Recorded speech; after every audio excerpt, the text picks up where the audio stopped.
Good day, I'm Catherine Rose Pagrangan of BSN LabG, and today I will going to perform obtaining vital signs. So the equipment needed are digital thermometer, stethoscope, sphygmomanometer, and last is the alcohol. Next, prior the performing the procedure, introduce yourself and verify the client identity using agency protocol and explain to the client what you're going to do and why is it necessary and how she can participate during the assessment to lessen the anxiety and to promote cooperation.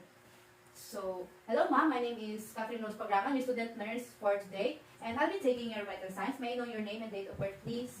Trisha Vivian Dalahaw, August 26, 2000. Okay, so what do you want me to call you? I just called Trisha. Okay, Trisha, I'm the one who take your vital signs, and let me explain to you what is vital signs. So, it is reflect essential body function, including your heartbeat, pulse rate, temperature, and blood pressure, and to measure or monitor your vital signs, to check your level of physical function. There are few sites in which we could obtain this measurement from. It could be through oral, rectal, axillary, or through the tympanic membrane. So before we begin the assessment, we need to do a hand washing and use alcohol to deter the spread of microorganisms and to avoid cross-contamination. And don't forget to close the door and the curtain to ensure the patient's safety and to maintain dignity.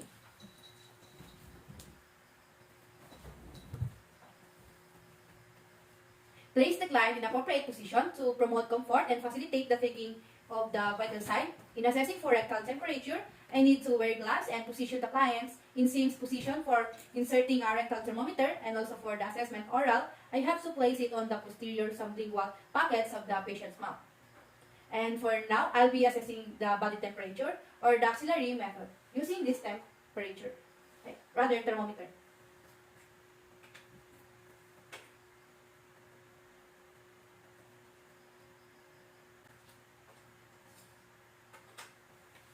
First, wipe the tip of the thermometer from bulb to stem with an alcohol, swabbing the film twisting motion prior to the placement. And discard. The bulb is considered less contaminated than the stem. Next, okay ma'am, let me move your sleeve away from your arm and shoulder, then I need to raise your armpit.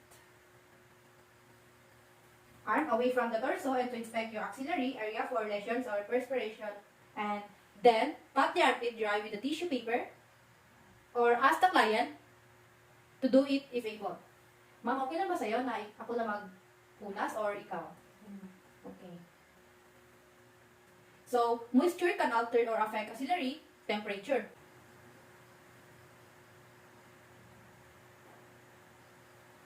Then, wait for the appropriate amount of time after the placement. Then, proceed to assess the peripheral pulse. Select the pulse point. Normally, the radial pulse is taken. Unless it cannot be exposed or circulation to another body area is to be assessed. Okay? If the patient is supine, place her forearm straight alongside the body across lower chest or upper abdomen with the wrist extended straight. Next. So, my patient is in sitting position. Bend the elbow 90 degrees and support the lower arm on the chair or the table. Then, place the tips of the first or two fingers over the glove along the radial side of the patient's inner wrist and slightly extend or flex the patient's wrist with the palm down until the pulse is strongest. To relax the position of the lower arm and the extension of the wrist, permit full exposure of the artery to palpation.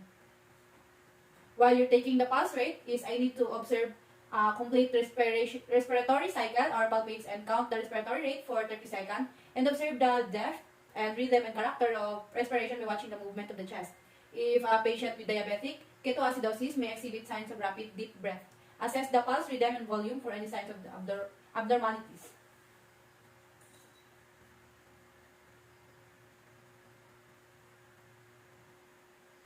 So assuming that we're done, the thermometer is beat, I just need to remove the thermometer and tell the client of what her temperature and wipe with the tissue.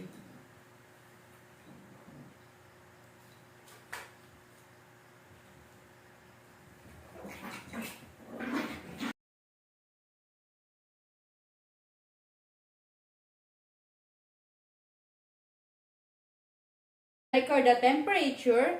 Reading in the worksheet rechecks the temperature if the temperature is obviously too high, too low, or inconsistent with the client's condition. Okay, Ma'am Trisha, your body temperature is 36.3 and it is normal. Then document the temperature, also the pulse rate, and also the respiratory rate, depth, rhythm, and character on the appropriate record in the vital signs monitoring sheet. So the last assessment is I need to take the blood pressure of the patient. So the patient is in already a sitting position. Wrap the deflated cuff evenly around the upper arm and then locate the brachial artery.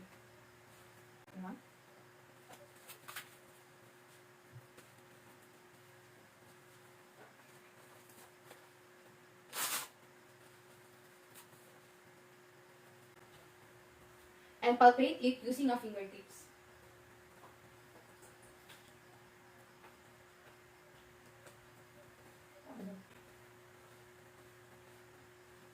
Then palpate it using fingertips. Then next, close the valve on the valve.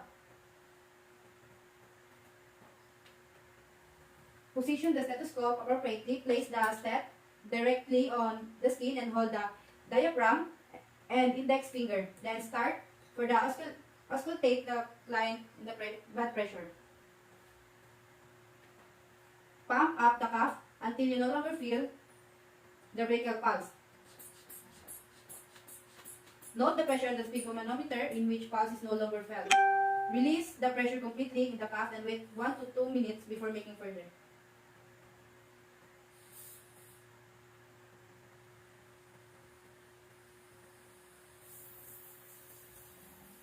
So for the blood pressure assessment, the patient BP is 110 over 80. So ma'am, your blood pressure is normal and it's normal range 110 over 80.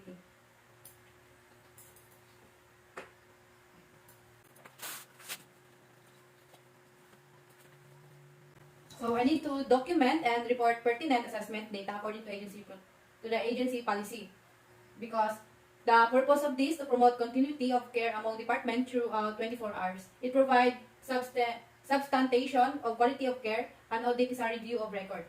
Next, so, okay ma'am, thank you for your cooperation, Ma'am Trisha.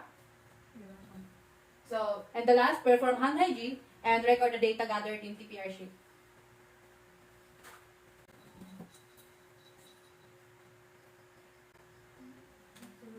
So we're done.